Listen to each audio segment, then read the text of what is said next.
Salam sehat selalu, selamat kita bisa berjumpa lagi adik-adik mahasiswa di manapun berada dan para sahabat praktisi komunikasi.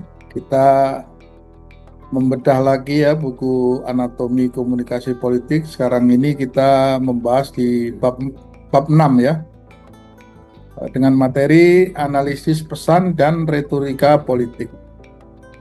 Baiklah, kita masuk dalam pendahuluan ya, bahwa inti dari komunikasi politik itu terletak pada kekuatan pesan, retorikanya, simbol dan cerita yang disusun secara strategis untuk membentuk makna, mempengaruhi emosi dan mengarahkan cara publik memahami realitas politik. Jadi, melalui pembahasan tentang perancangan pesan persuasif, retorika Aristoteles, semiotika simbol politik, storytelling, hingga propaganda. Ya. Bab ini mengajak pembaca tidak hanya memahami apa yang dikatakan aktor politik, tapi juga mengapa hal itu disampaikan dengan cara tertentu. Ya, sehingga pembaca dapat menjadi lebih kritis dalam menafsirkan pidato, iklan, dan komunikasi politik di ruang publik. Nah, tujuan pembelajaran ini tentu kita harus dapati ya. Pertama, menjelaskan prinsip-prinsip perancangan pesan politik yang persuasif, termasuk penggunaan slogan dan narasi.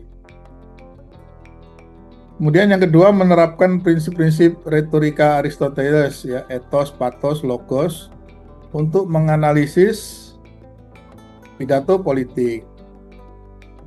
Ketiga, menganalisis penggunaan dan interpretasi simbol dalam komunikasi politik melalui pendekatan semiotika dan lain-lain. Keempat, menjelaskan peran storytelling atau penceritaan dalam membangun identitas dan memori publik. Relevansinya apa dalam kehidupan kita sehari-hari? Tentu komunikasi politik ini memiliki relevansi yang sangat kuat ya dengan kehidupan nyata, karena masyarakat modern setiap hari berhadapan dengan pidato politik, iklan kampanye, slogan, simbol, cerita visual, serta narasi media yang berupaya membentuk opini dan sikap publik. Kemudian pemahaman terhadap strategi pesan, retorika, semiotika, storytelling, dan propaganda itu menjadi penting agar pembaca mampu menilai komunikasi politik secara lebih rasional, kritis, dan reflektif. Tidak mudah terpengaruh oleh manipulasi emosional atau simbolik, serta lebih cakap membedakan antara pesan yang bersifat informatif, persuasif secara etis, dan pesan yang manipulatif dalam media massa maupun media digital. Kita menginjak pada materi. Yang pertama adalah strategi pesan politik.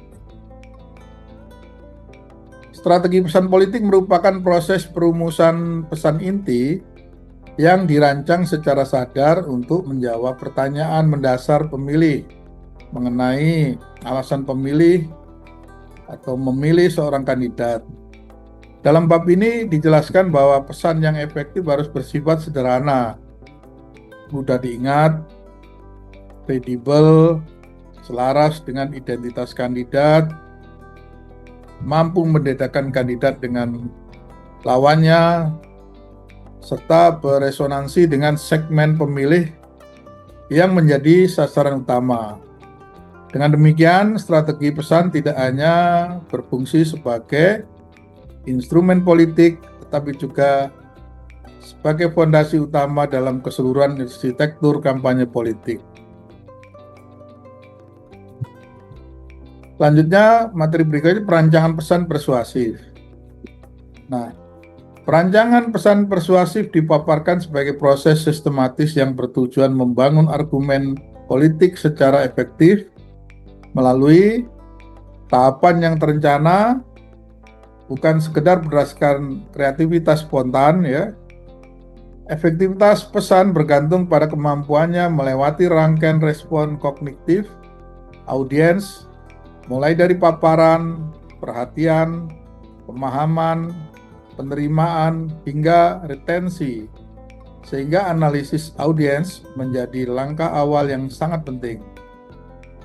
Selain itu, pesan politik perlu memadukan daya tarik rasional dan emosional secara seimbang, serta mempertimbangkan struktur argumen termasuk pilihan antara pesan satu sisi dan dua sisi sesuai karakteristik yang dituju. Nah, penggunaan slogan dan narasi. Jadi slogan dan narasi merupakan dua perangkat utama dalam penyederhanaan pesan politik. Ya, slogan berfungsi sebagai formulasi verbal yang ringkas, mudah diingat, dan mampu merangkum makna utama satu kampanye. Sedangkan narasi menghadirkan pesan politik dalam bentuk cerita yang lebih utuh, lengkap dengan tokoh, konflik, dan pesan moral. Melalui narasi, isu politik yang kompleks dapat diterjemahkan menjadi drama sosial yang mudah dipahami dan lebih kuat secara emosional, sehingga pemilih tidak hanya menerima informasi, tetapi juga diajak menempatkan diri dalam kerangka makna tertentu. Kita menginjak pada materi emosi dan rasionalitas dalam pesan. Emosi bukanlah unsur yang bertentangan dengan rasionalitas, melainkan komponen integral dalam proses pengambilan keputusan politik. Pesan yang membangkitkan emosi seperti harapan, ketakutan, atau kemarahan cenderung lebih mudah menarik perhatian, diingat, dan mendorong perilaku politik tertentu, sementara argumen rasional tetap diperlukan untuk menjaga kredibilitas dan meyakinkan audiens yang lebih kritis. Oleh karena itu, pesan politik yang paling efektif bukanlah yang sepenuhnya emosional atau sepenuhnya rasional, melainkan yang mengintegrasikan ke dalamnya dalam bentuk kognitivitas panas atau hot connection. Retorika politik. Dalam praktek komunikasi politik kontemporer ya, karena gaya komunikasi politik pemimpin seringkali menjadi elemen penting dalam membangun kredibilitas dan kedekatan dengan publik. Gaya komunikasi yang sederhana, kedekatan dengan yang langsung ya, simbolik, dapat memperkuat identitas atau identifikasi emosional antara pemimpin dan masyarakat. Studi mengenai gaya komunikasi politik di Indonesia menunjukkan bahwa pendekatan komunikasi yang menekankan kedekatan dengan rakyat, penggunaan bahasa yang mudah dipahami, serta simbol-simbol keseharian dapat memperkuat persepsi autentisitas seseorang di mata publik. Nah, ini ada kaitannya. Ya, jadi kalau kita melakukan satu komunikasi politik bersifat satu arah, kita gunakan retorika ya, kita gunakan satu tekanan informasi ke publik melalui media sehingga masyarakat memahami apa yang kita sampaikan. Analisis pidato-pidato politik. Analisis pidato politik merupakan proses pembacaan kritis terhadap teks pidato untuk mengidentifikasi strategi persuasif yang digunakan oleh pembicara. Jadi analisis ini mencakup pemahaman terhadap konteks retoris, struktur argumen, daya tarik emosional, pembangunan kredibilitas, dan gaya bahasa yang digunakan. Melalui pendekatan tersebut, pidato politik dipahami bukan sekedar sebagai rangkaian ujaran, melainkan sebagai tindakan komunikatif yang dirancang secara sadar untuk membentuk persepsi, membangun dukungan, dan memobilisasi audiens dalam ruang publik. Gaya dan bahasa retorika. Materi ini bahwa dalam gaya dan bahasa retorika merupakan unsur yang memberi kekuatan ekspresif pada pesan politik. Pilihan kata, struktur kalimat, penggunaan metafora, simil, personifikasi, paralelisme, sintesis, dan aliterasi dapat memperkuat daya ingat, membangun irama, serta menciptakan penekanan tertentu dalam pesan.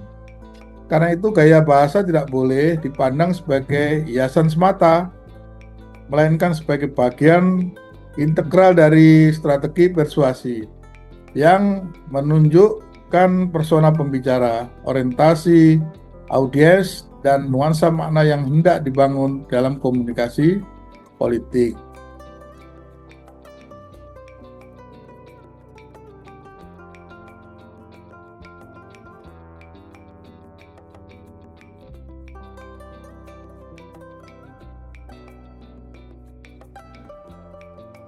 Semiotika dalam politik.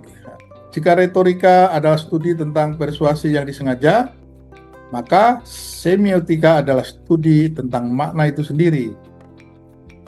Jadi semiotika dalam politik merupakan kajian tentang tanda dan simbol serta makna yang dikandungnya dalam representasi politik.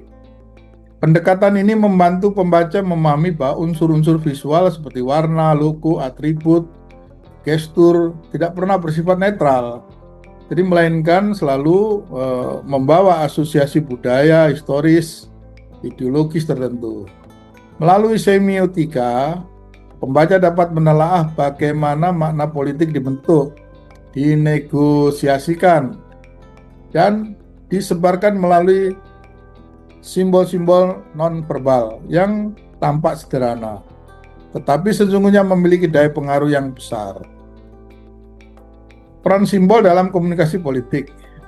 Simbol memiliki peran penting dalam komunikasi politik karena mampu menyampaikan ide dan emosi yang kompleks secara cepat, padat, dan efisien. Simbol berfungsi untuk menyederhanakan gagasan, membangkitkan emosi kolektif, menciptakan identitas kelompok, dan melegitimasi kekuasaan melalui asosiasi dengan nilai-nilai budaya maupun kenegaraan. Oleh sebab itu, simbol politik tidak hanya berfungsi sebagai penanda visual, tetapi juga sebagai instrumen pembentukan identitas dan loyalitas politik dalam kehidupan publik. Nah, kemudian kita bisa baca di bab 5 itu ya, tentang analisis semiotika simbol-simbol politik, storytelling ya, penceritaan dalam politik, narasi personal dan biografi. Kemudian ada narasi nasional dan memori kolektif. Kita coba terkait dengan propaganda politik. Perbedaan utama antara persuasi dan propaganda terletak pada niat serta metode yang digunakan.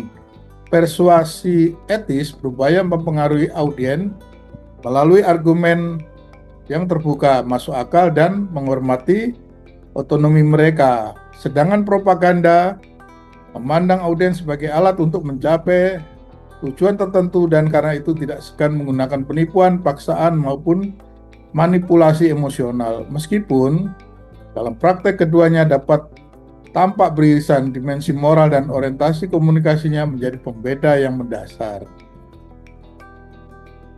Teknik-teknik propaganda, saya kira ini bisa kita baca di bab 5 ya.